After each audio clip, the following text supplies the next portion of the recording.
Hi everyone, I'm John C. Morley, the host of the JMOR Tech Talk Show and Inspirations for Your Life.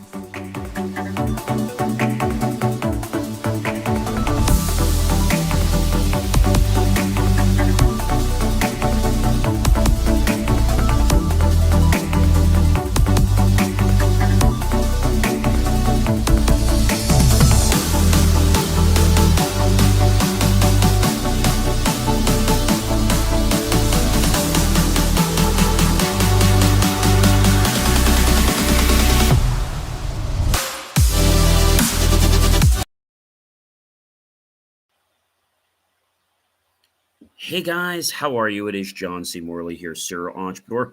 You are tuned into the JMOR Tech Talk Show, and it is great to be with you. It is the second, but it is our first Friday of May. It's May 2nd, and it's great to be with you, and we're here for another fantastic, amazing JMOR Tech Talk Show. So the title for this week's episode is Tech Giants Under Fire, Teens Speak Out, and Robots Learn Fast. Of course, we're on Series 4, and this is show number 18. I want to welcome everyone for popping on by and tuning into the show. By the way, if you'd like to check out some of my other content, you can do that by going to believemeachieve.com. Of course, not while you're watching this, but 24 hours a day, I serve up all kinds of content, whether it's short-form content, long-form content. There's so much stuff, and JMOR.com even has JMOR bite-sized blunders for technology that's just amazing. And there's so much great stuff out there that you're going to want to check out believemeachieve.com for more of my amazing, inspiring creations. All right, guys, maybe you want to head over to your kitchen and get something yummy and delicious. Maybe it's hot, maybe it's cold, maybe it's sweet, maybe it's sour, maybe it's healthy or not. That choice is up to you. So let's go ahead and get this show kicked off. I am your host, ladies and gentlemen. A privilege, pleasure, and honor to be with you once again. John C. Morley, serial entrepreneur, not only a podcast host, but a podcast coach. And it is such a privilege to be with you once again here on another show. All right. So the JMOR Tech Talk Show has been sharing some amazing insights.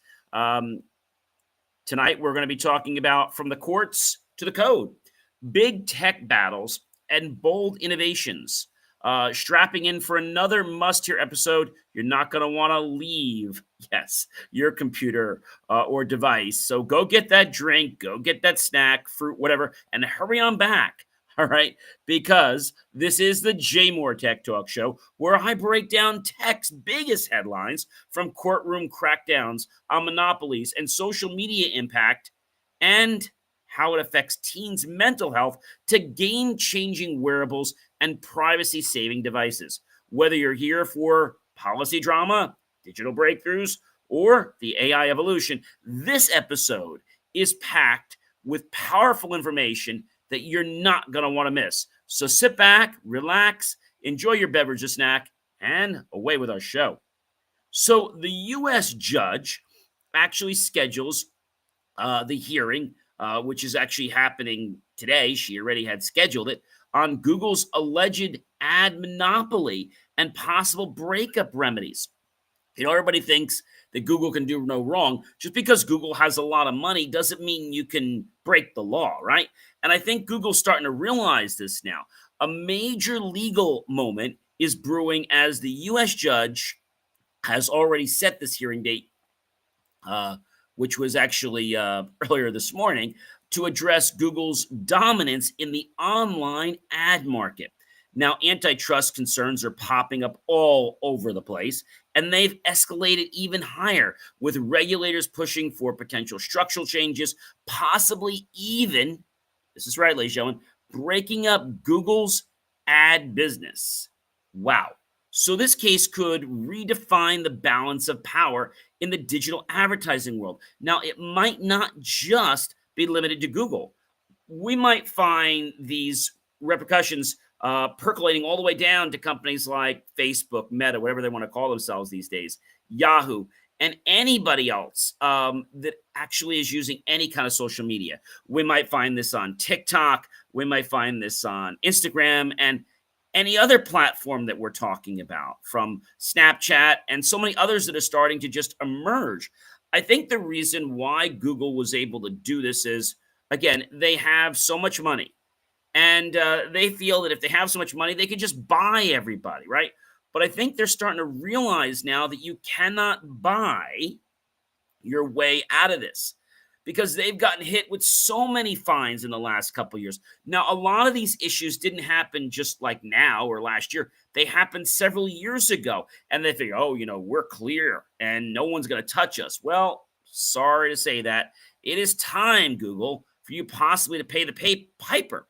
Now, when we talk about other things, what are some of the things that the judge is looking to do? Well, the judge wants Google to do many things in the let's say this court case on today, which is May 2nd. And so again, they're putting this case together, which they discussed 6 days ago, to talk about possible remedies.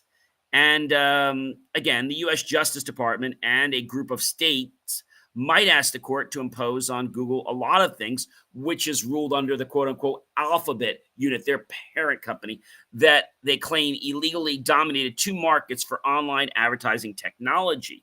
And I think a lot of people are annoyed and very upset with what they did.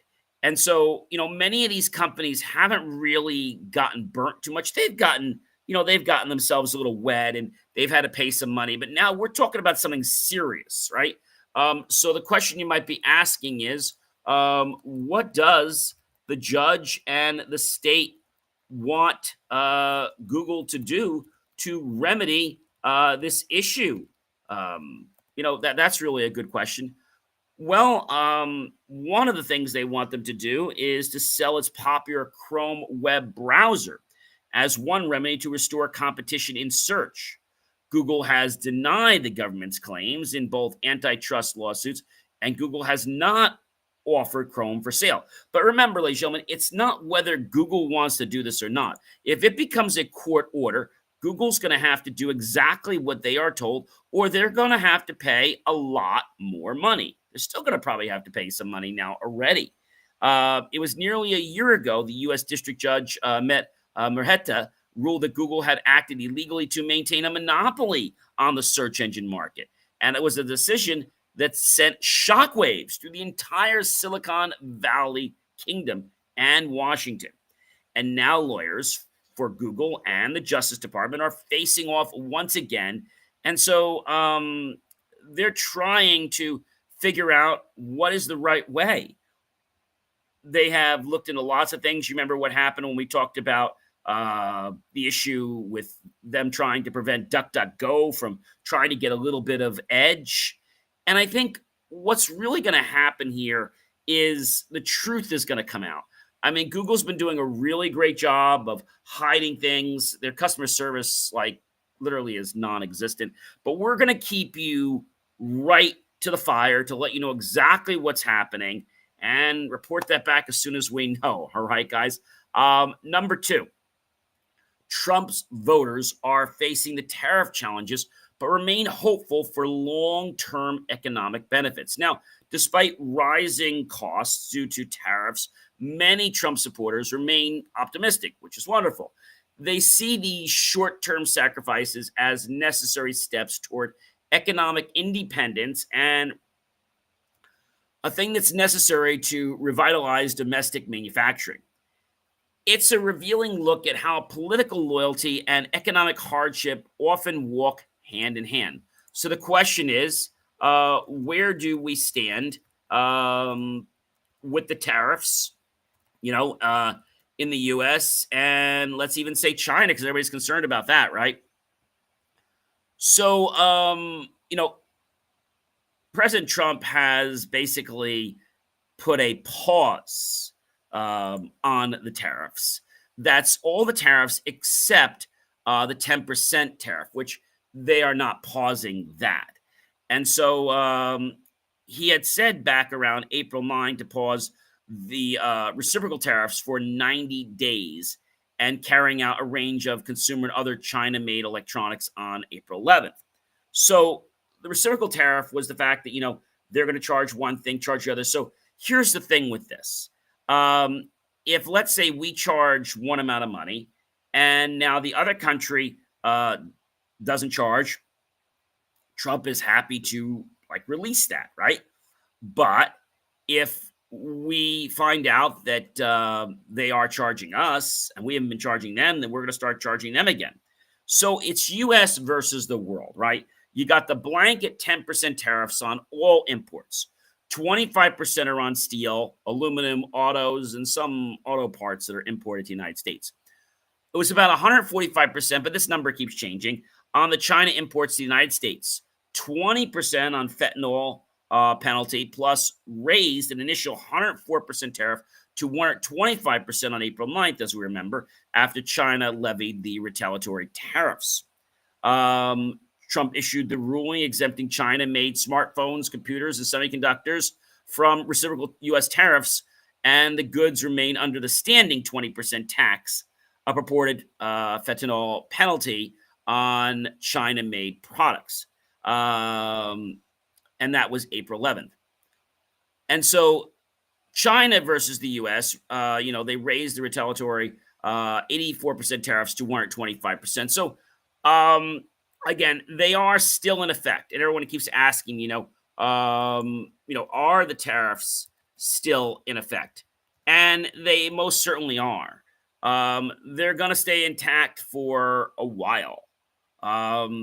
On many imports, though some have been paused, as we said, or delayed, the 10% baseline tariff does remain in place for all countries, and some goods from Canada and Mexico are still subject to tariffs, despite being excluded from a 10% tariff. Higher country-specific tariffs were scheduled to effect on April 9th, but again, were paused. So we have to wait and see what's going to happen. Additionally, the 25% sector-specific tariffs remain in effect, and the de minimis exemptions for certain low-value imports from China and Hong Kong will be revoked starting May 2nd, today. But the question is, this is all part of a bargaining thing, right? This is all part of Trump's negotiations. So we're going to have to just see what it's going to do. Will it be the best for our country? I don't know, but I definitely think they're working very hard at it.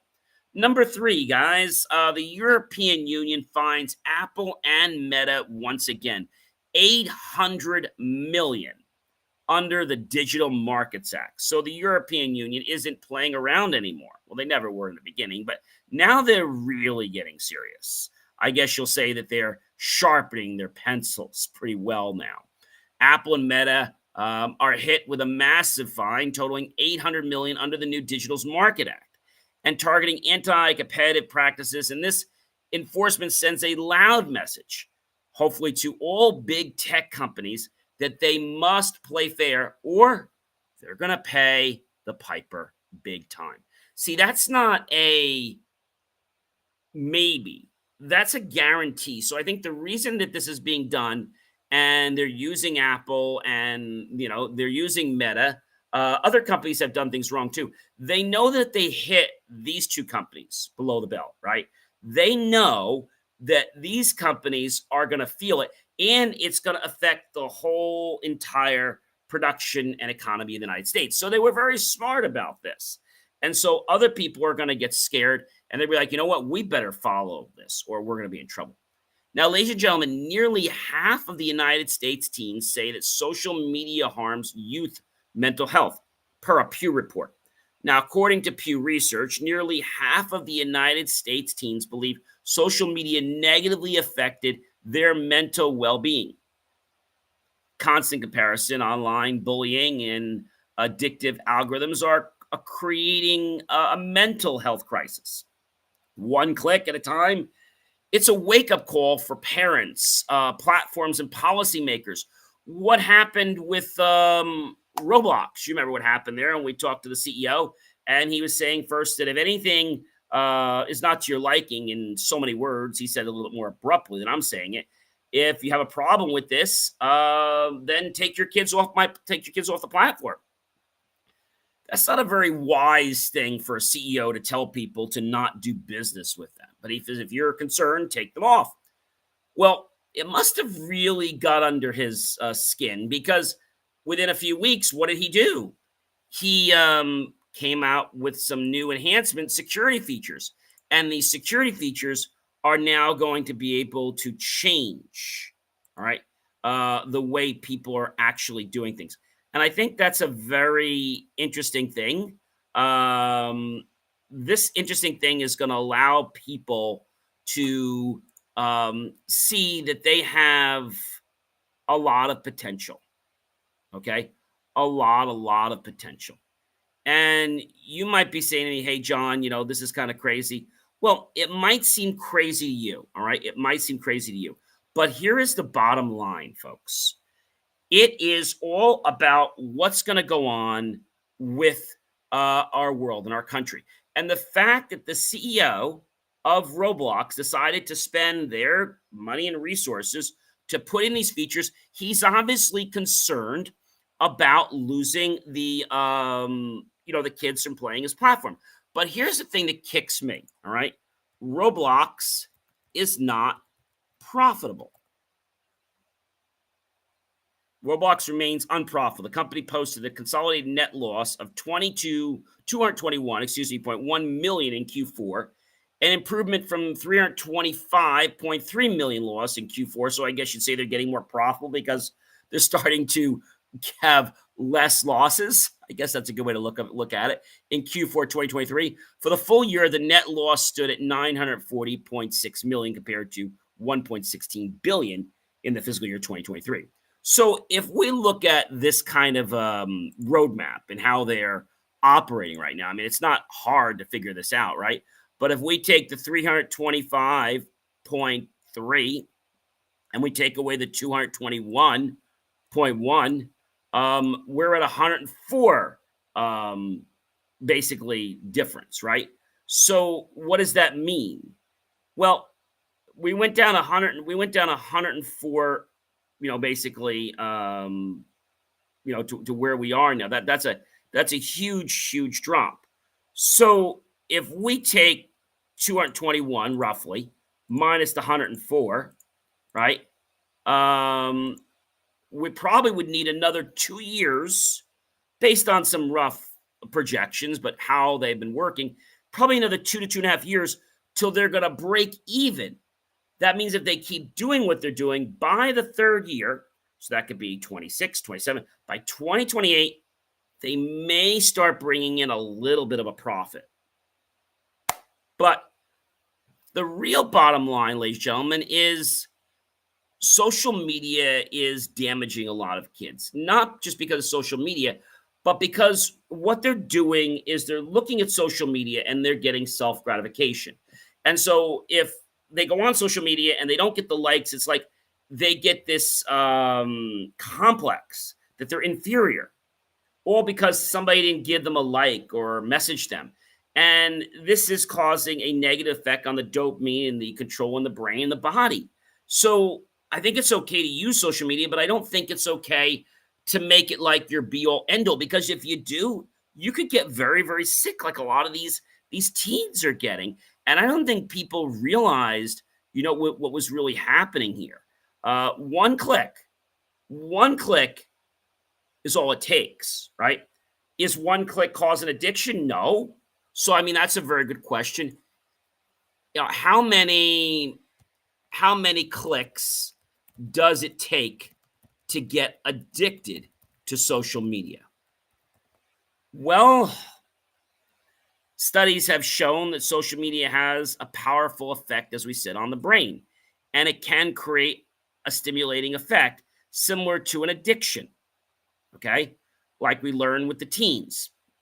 But when we think about how many hours is considered addiction, well, there's no real set time that indicates addiction.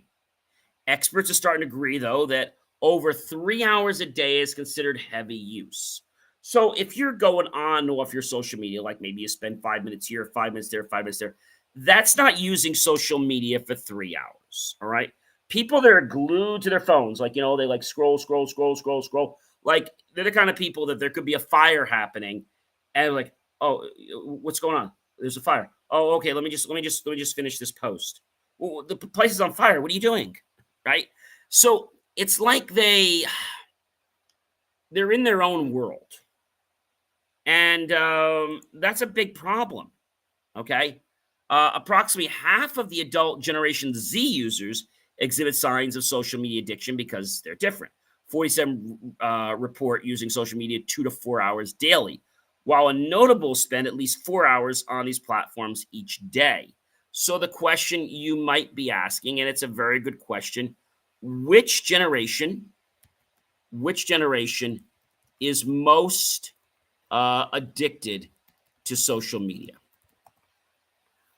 Well, it's got to be Generation Z.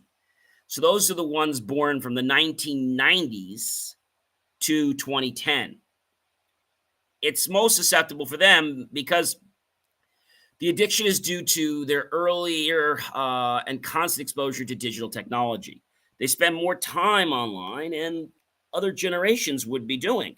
And so, with a significant percentage reporting daily usage of 2 to 4, which is an approximate, but don't go by that exactly, studies show that a high percentage of Gen Z adults acknowledge their dependency on social media platforms. But the other generations, right? That's going to be different because maybe they're using it different, right? And I think this really comes down to the amount of time that you were introduced. I mean, I was always around computers and technology, but do I feel that I've got to be on social media every second? No. Do I check it in the morning? Do I check it in the afternoon, the evening? Yeah, I do. It's for business posts, but I check it different times during the day. But I'm never on social media. Like, just to give you today, for example, I was on social media this morning, literally for about maybe 3 minutes, 5 minutes to post some things. And then maybe I check social media later in the day. So I might check it 5 or 6 times. So if I add all the times I check it, right? So this is probably a very good thing to understand. If you check social media 10 times a day quickly, how much time is that? Well, if you're equating it to be under a few minutes, right?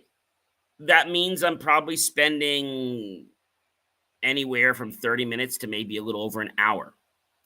And I think that's an important thing to understand. It's not bad to use it. It's bad to realize that social media is something you have to have, right? When it replaces like your need or want to be able to go outside, to take a breath of fresh air, to go walk, to maybe go do a puzzle with a friend or a neighbor or family member. When it replaces that, that's when social media is a problem. All right. I hope that makes some sense. And, I know a lot of you are saying to me, John, oh, I don't have a problem, but, nor was my son or daughter a problem. Okay. So if they don't have a problem, I want to ask you something. If you were to take away their smartphone right now, okay, just say, hey, I need your cell phone. And they're going to give you a hard time. And now you keep that cell phone for, let's say, 10 minutes. Not a big deal. But let's say you kept that cell phone for, I don't know, 2 hours. You get a little more cranky, right? What if you kept it for half a day? What if you kept that cell phone away from them for an entire day? They're going to be like barely able to breathe. And I don't mean breathe. I mean, literally like, what am I going to do? Like, I can't connect to the world, right? Go outside. Go talk to people in person. Number 5, Compass sues Seattle's MLS over anti-competitive real estate listing policies. Compass is suing now the Seattle Multiple Listing Service, claiming its practices are unfairly restricting competition in the real estate space. As digital transformation reshapes home buying, the legal friction highlights growing pains between innovation and entrenched systems. Now, I thought I should mention something to you because I always want to be fair, and I try to get the news and get everything very unbiased. But what I wanted to let you know is that a couple people had reached out to me and said that they were doing some things that were not 100% correct. Now, he wasn't getting into what they were, but all he was trying to say is that because of their political power and what they're doing, he was trying to throw them out of the bus for taking, certain political stance. Is that true or not? I don't know. So sometimes with these companies, their political stance becomes hidden because if people know it, they don't want to do business with them anymore. But I find it hard that a major company is going to sue another company. Like, I just can't gather that. It would be childish for them to do that if it wasn't really truthful. All right. I think that's important to know.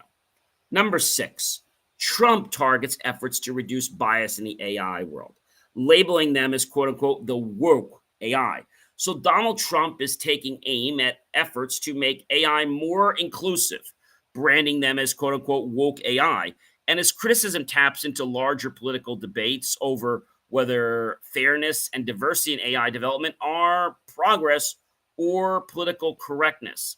It's the culture war that we're in right now with all the algorithms. And do we blame it on the fact that the computer can't just analyze it? Or do we have to just take full responsibility and accountability that we shouldn't discriminate for race, religion, sexual orientation, creed, color, political party? Should we just take that onus and say, look, I know the AI system is doing this, but hey, I'm the programmer and I'm the one that created this and I'm responsible for ultimately what happens. But I don't think a lot of people are going to do that. So we'll keep an eye on that. But I definitely think that a lot of AI systems out there are starting to profile people wrong because of maybe their skin color is too dark or maybe a nationality difference from a different country or something like that. That's causing an issue. So we'll keep an eye on it. But I do think there's some parts of AI that need some tweaking before it gets used in what I call full, let's say a full, production environment or a full world where it's going to be able to make the interactions with people. And number 7, ladies and gentlemen, scientists recently unveiled compressed air powered propulsion system for ferry boats. This is pretty cool. So a team of scientists has debuted an innovative ferry boat propulsion system powered by compressed air, offering a greener alternative to diesel engines. This sustainable leap could chart a new course for maritime transport and emissions reduction on waterways. Now, I have to tell you, when I had posted these, because, we do the reels with the shorts, I had a lot of people attacking, like, oh, it has to have power and all that. I'm glad that you have a stance, and I'm glad that you're commenting back. But if you're going to comment back and you're going to challenge something, right, at least have something to stand on. Don't just give me something that's political. Like, give me some facts. Does that make sense? All right. Number 8, a new speech filtering tech protects privacy in smart devices while preserving function. New technology is bringing privacy back to smart homes. Now, a speech filtering system can now block sensitive audio before it reaches cloud servers, meaning your smart speakers don't need to eavesdrop to be useful. It's a step towards smarter, safer living rooms. But my question is, with all this, is the technology 100% trustworthy? Or does it work sometimes and not others? Or does it ingest certain voices and ignore others? Like, is there 100% truth to this? I think we got to put a lot of R&D into this before we can say, hey, this works. That's just being my truthfulness there. Number 9, guys, Dark Souls game is shown to support players dealing with depression and mental health issues. This is a surprise. Yeah. The notoriously difficult game Dark Souls is helping players cope with depression. Its theme of perseverance, resilience, and community support are resonating with a lot of users that are facing emotional challenges in their lives. Who knew that such a brutal, very kind of deadly game could offer a mental strength? I'm happy to see that there is a positive or a silver lining to that, because I don't see that with a lot of games. Now they rate games for a lot of different things. You might say, John, so how how do they rate basically video games? Well, you have like GR, etc., right? But they have a whole they have like a whole format. They rate them based on their content. They use judging similar to motion picture rating systems used in many countries. They use a combination of 6 age-based levels intended to aid consumers in determining a game's content and suitability, along with a system of content descriptions. So I think that's an important thing to understand. So what are the levels that games are rated? Um, so when we think about a game, like I said, there is basically they call it the 7 rating on video games. So very mild forms of violence, implied, non-detailed, or non-realistic violence are acceptable for a game with a PEGI of a 7. Video games that show violence of a slightly more graphic nature towards fantasy characters or non-realistic violence toward human-like characters would fall into this age category. There is something called an M-rated video category. That's mature. So titles rated M have content that might be suitable for persons ages 17 older. This would include categories that contain highly sensitive, mature topics relating to very personal things, such as things that would only be discussed between 2 adults, usually. Very intense violence or strong language. And titles rated things like AO for adults only have content suitable only for adults. So then, when we think about classification for games, it breaks down to different things. So they have R games. So R games are basically adults only, but they're not the same as AO. So they have different levels. So what are all the game rating levels? And, that's hard to understand because the ESRB rating system is not the easiest. So first thing they have, and just to kind of give you a quick rundown, I think this is important to understand for everyone here watching, and that is they have something called ESRB. Content is generally suitable for all ages, may contain minimal cartoon fantasy or mild violence, and are infrequent use of mild language. Then we have everyone 10 plus. Content is generally suitable for ages 10 up, may contain more cartoon, fantasy, or mild violence, mild language, and or minimal suggestive themes. Then we have teen. Content is generally suitable for ages 13 and up, may contain violence, suggestive themes, crude humor, minimal blood, simulated gambling, and or infrequent use of a strong language. Then we have M, which is the mature 17 plus. That has content generally suitable for ages 17 up, may contain intense violence, blood, and gore, and of course, those very sensitive adult topics between 2 people, and very, very strong language. Then we have something called AO, adults only. So content suitable only for adults ages 18 up may include prolonged scenes of intense violence, very graphical of those intense personal type situations, content, and or gambling with real currency. Then we have an RP, which is a rating pending. Not yet assigned a final ESRB rating, appears only in advertising and marketing and promotional materials related to a physical, such as a box, a video game that is expected to carry an ESRB rating and should be replaced by a games rating once it has been assigned. So then we have something called a rating pending, likely mature 17 plus, not yet assigned a final ESRB rating, but anticipated to be rated mature 17 plus, appears only in advertising, marketing, and promotional materials related to a physical box video game that is expected to carry an ESRB rating and should be replaced by a games rating once it has been assigned. Wow, and that is called, just in case you wanted to know, the Entertainment Software Rating Board. And if you're wondering a little bit more about them, they've been around for a while, guys.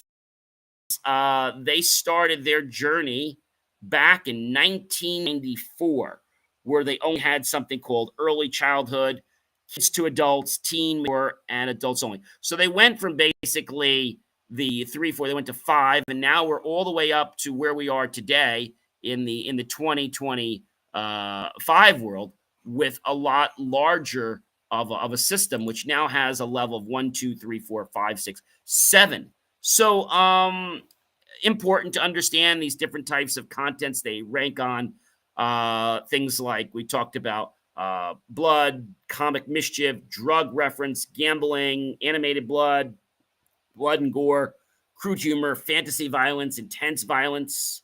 And they have them categorized pretty well. So if you are trying to buy something or make sure that your son or daughter doesn't get into watching that content maybe too early, important to know.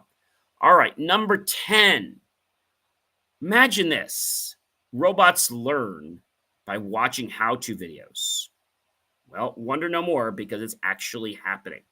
So a robot that now can actually learn by watching a how-to video.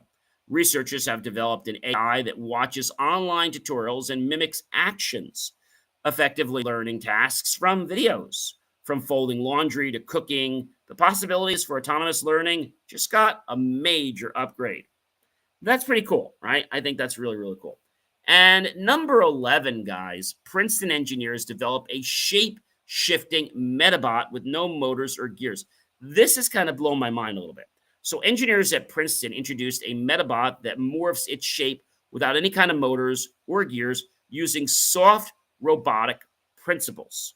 This innovation could redefine robotics, especially in environments where traditional movements isn't possible, like inside the human body or a disaster zone.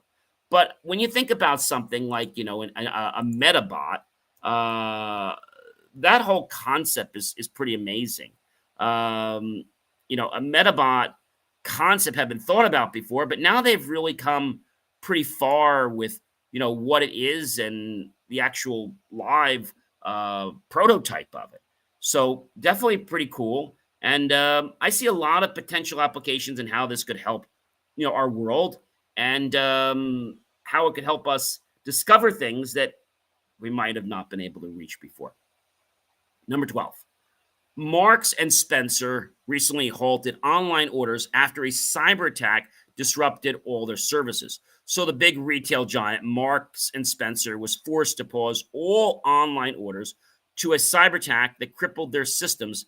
It's a stark reminder that even legacy brands must constantly evolve their cybersecurity to protect customer trust and operations. Now, you might be saying to me, John, this is kind of crazy. But many of you probably maybe remember, you might remember companies, let's like people that like Kmart, right? If Kmart was around today, okay, and they had their blue light specials, if Kmart was around today and they did not keep updating their SOP, the standard operating procedures for their security, for all their different policies, they would be out of business anyway because of that. So whether you're in business 1 year, 32 years, I never take for granted our security. I always keep checking it. I always making sure it's on par because it could miss something. So it's always good to have multiple levels of security. That's why we have them on the firewall. That's why we have them on the endpoint devices. And it's important to check your logs and have, emails set and have triggers set up if you want certain things to happen. Number 13, guys, the AlcoWatch smartwatch app. Catch this. Accurately tracks alcohol consumption habits. So the AlcoWatch is redefining personal health monitoring by enabling users to track alcohol consumption right from their smartwatch. How cool is that? Using biosensors, the app helps users make more informed decisions, a tool that could eventually be a game changer for social drinkers and those in recovery alike.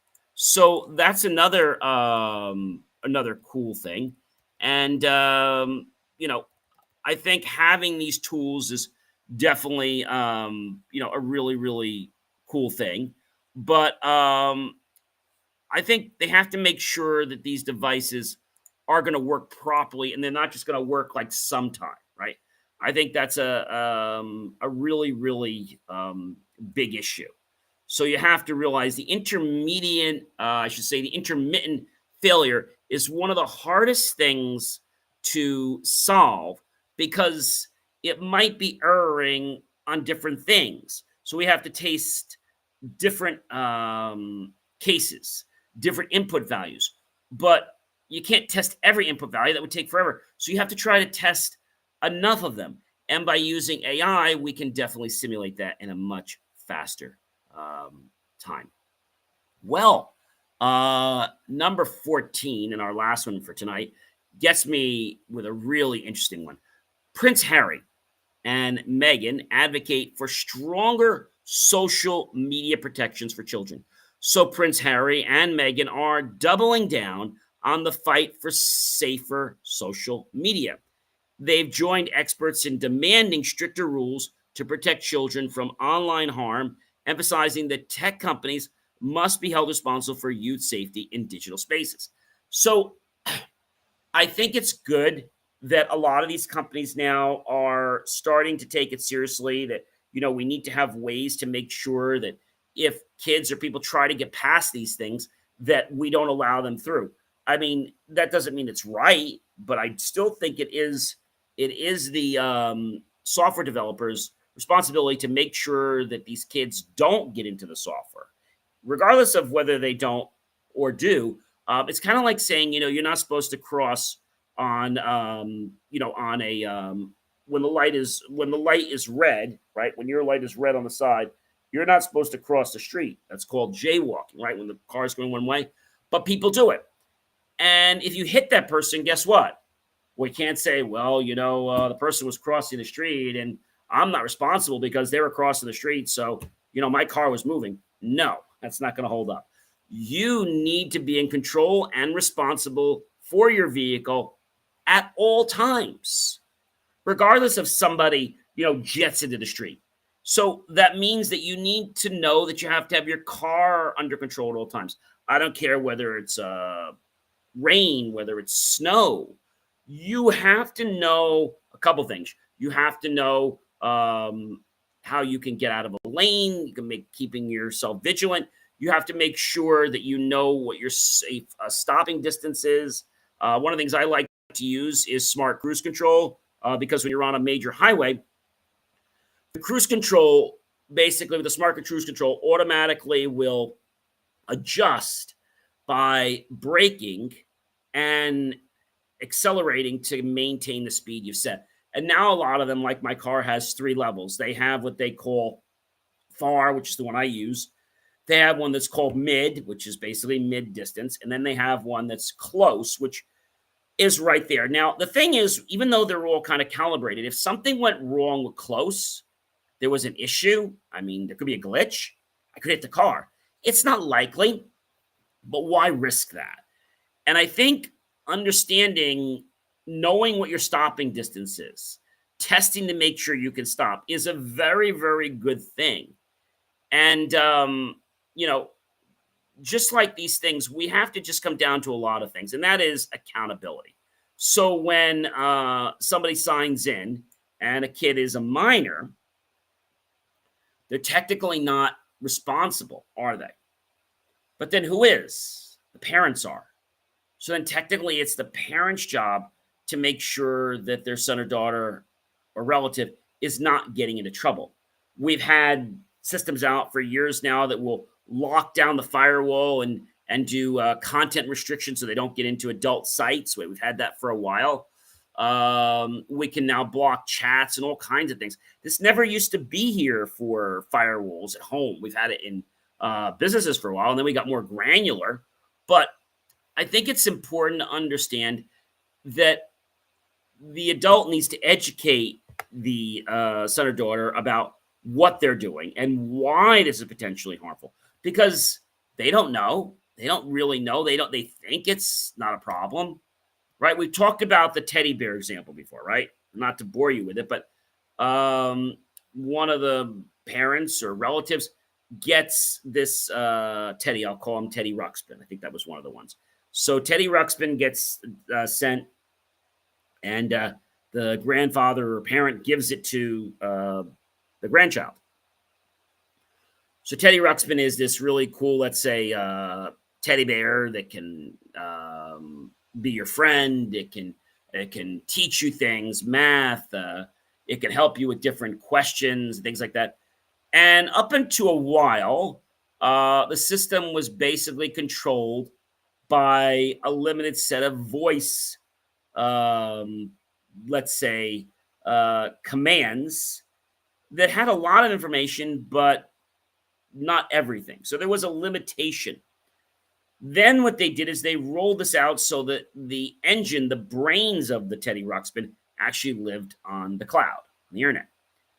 When they did this, they left the same security system that was in there, which was a very weak pin. I think it was maybe a 3 or 4 digit pin. And maybe you guys don't know this, and I'm going to give you a secret here today, which I think is going to be pretty much how long would it take someone to hack a 4-digit pin? How long? Well, a 3-digit pin can usually be hacked in about 15 minutes. Does that give you some kind of understanding what I mean by that? Okay, 15 minutes. So how long does it take to hack a number of, okay. So if you think about a pin, and I'm thinking that the pin is just a 4-digit pin, let's just say it could be numbers, it could be letters. You know, how much time would it take to guess a 4-digit pin? So use something called like brute force. There's lots of things you can use, but not to get into that whole analogy right now. If we're just doing numbers, wouldn't take very long. But if we did alphanumerics, right? So the combination for that is kind of interesting, right? Assuming that it was 10 characters, but if it was more than 10 characters, then it would take a lot longer, right? We know most ATM machines, they don't do alpha, right? They only do just the numbers. So a 3-digit combination can be cracked in 15 minutes. How long will it take to crack a 4-digit pin? Well, the good news is it's not double. Okay, 15 and 15, okay, is 30. Okay, so in order to crack it, okay, to do this probably the easiest way, if we look at that time, we go from 15 minutes. But if we take 50 into what it is, 15 into it, it would take a little bit longer. How much longer would it take? Well, let's just do the math on this. It would take 6. So 6 times 15. So if we think about that, it would actually take 5 times longer. Or if we compare it to the other, which is the 3-digit, which has the 15 and 15, so that would take only 15 minutes. In that case, okay, you're basically saying it will take 5 times longer to crack a 4-digit pin. It will actually take about 90 minutes. That's quite a bit of time, right? So what happened was they had this very weak pin, 4 digits, and it was hacked. And that pin was the only thing protecting that teddy bear, okay, from communicating to another device. So what would happen is you'd pair it to your iPhone or your device using Bluetooth. You connect it, or the internet, I say the internet, you put the pin in. That's how you could get in. You could manage, you could change it. Well, they were able to hack it. And now you know what happened? The people, the bad actors, were sending codes to this. Like they were sending files to it. And in some regards, what they were doing is they were literally coming over it live like a broadcast. That's pretty scary, right? So now you have this kid that basically has been befriending this, let's say, Teddy Ruxpin for a long time. For, I don't know, it's been like a couple weeks, but to a child, that's going to be like its whole lifetime. And so now all of a sudden, he's playing with the Teddy Ruxpin, the Predator Teddy Ruxpin. And after the bear gets very acquainted, suddenly the bad actor shows up. And it can access everything from the camera to microphone, everything. And it's as is, oh, what is your name? Oh, Michael. Oh, hi, Michael. Are your parents around? No, they're at work. Oh, what time do they come home? Oh, they don't come home till after 5, and that's like 3 hours from now. Oh, okay. And then you're talking. So, do you know what my name is? You're Teddy. Yeah, I'm Teddy, but I'm actually Joe. Joe. And so when it first comes off, it's like, well, I'm a friend of Teddy's, and Teddy wanted me to reach out to you, and I was hoping maybe we could meet and have ice cream sometime. Would that be nice? So now what happens is the child believes that this is a friend of Teddy, and because he or she's put so much trust into the doll, they actually go meet them. He says, "Don't tell anybody, because we got to keep this our secret. We can't let anybody know that you're coming to meet me, because Teddy and I like to keep this stuff a secret." That's a problem. And so now, if the child doesn't say anything and isn't schooled or, let's say, educated by parents or by schools about this type of thing, and they don't say anything, and now they go meet after school, okay, and now they go get ice cream, something very bad could happen. They could be using the kid to exploit, to get to their house, to possibly plan a robbery so they could learn when they're not there, so they could break in and steal things, like when they're going away. Could be something like that. It could be something a lot more dangerous. The bad actor could do something harmful, like abuse the child. The other thing that could happen is the person could grab their information, so later they could steal their identity in life when they do become somebody that has a value. So these are important things, and it's everybody's responsibility. It's the parents' responsibility. It's the software company's responsibility. It's everybody's responsibility. And Ruxpin, they did address it, okay? But unfortunately, several kids didn't have nice stories to share.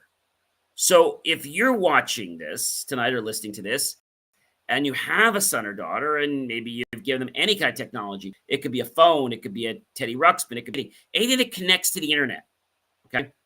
And so you make sure you educate them and let them know that this device is fine, but there's always the potential that, and maybe you say, so like, if a stranger ever comes to you and says, would you get in my car? What do you always say? No.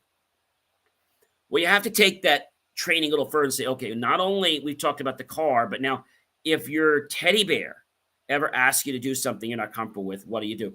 Well, of course I do. Well, no. It might not be the teddy. It might be somebody coming to try to impersonate through the teddy.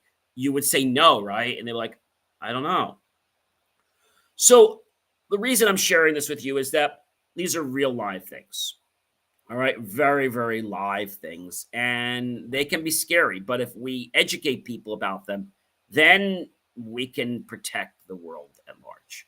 So this week's JMOR Tech Talk Show was a real showstopper.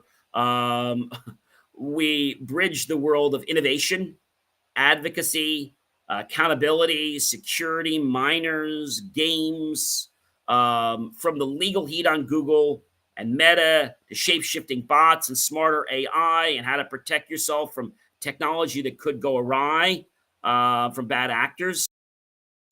The future of tech is rapidly emerging, okay, and taking shape, but not without raising some critical questions about ethics, privacy, safety, and of course, ladies and gentlemen, accountability. So I know today was a very interesting episode. They're always interesting. But today's episode, I think, was very important because it addressed some issues that don't come up every day. You don't think that toy that you bought that has connection to the internet is suddenly going to be a big problem.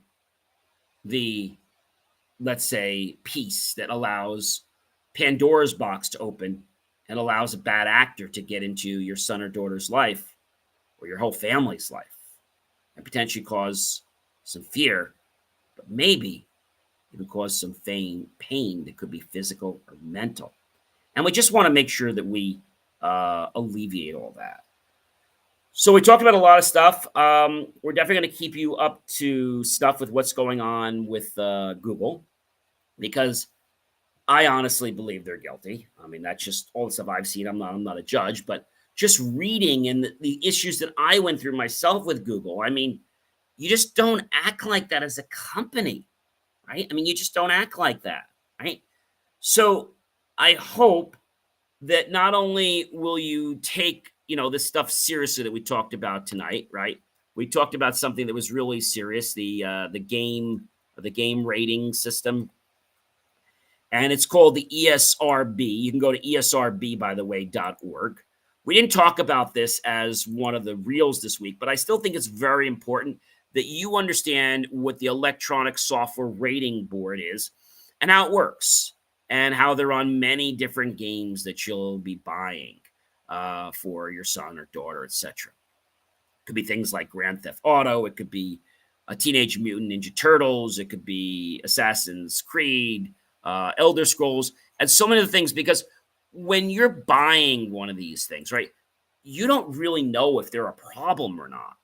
You don't want to impose a problem, but how did you know that this game was suddenly going to be something that brought in discussions at an age that, let's say, that grandchild or that son or daughter is not prepared to handle yet? But it's never too early to have a conversation about being safe. Of course, there's the stranger danger conversation, right? But how do you get them to understand that this cute, lovable toy is now their enemy? And it's not the toy that's their enemy.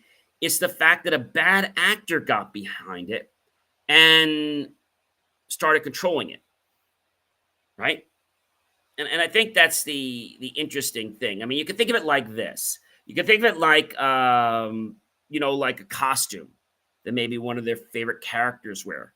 And that costume is fine, but what happens if that costume is worn by a bad actor? Even though everything is so great and lovable about that thing, there's a bad actor in that costume, let's say. And that bad actor is now not portraying what the character is supposed to be portraying. And I think that's a very important thing to think about. So as we get ready to wrap up tonight's show, I have really enjoyed being with you as we're almost wrapping up this little less than an hour. We do our shows just under 59 minutes. If there is a topic that you would like me to cover, or if you have a question about this episode or any other episode, please, ladies and gentlemen, reach out to me at believemeachieve.com, and I'm going to catch you guys real soon, all right? Remember, safety is not a joke, and let's all be accountable. Take care, everyone, and be well.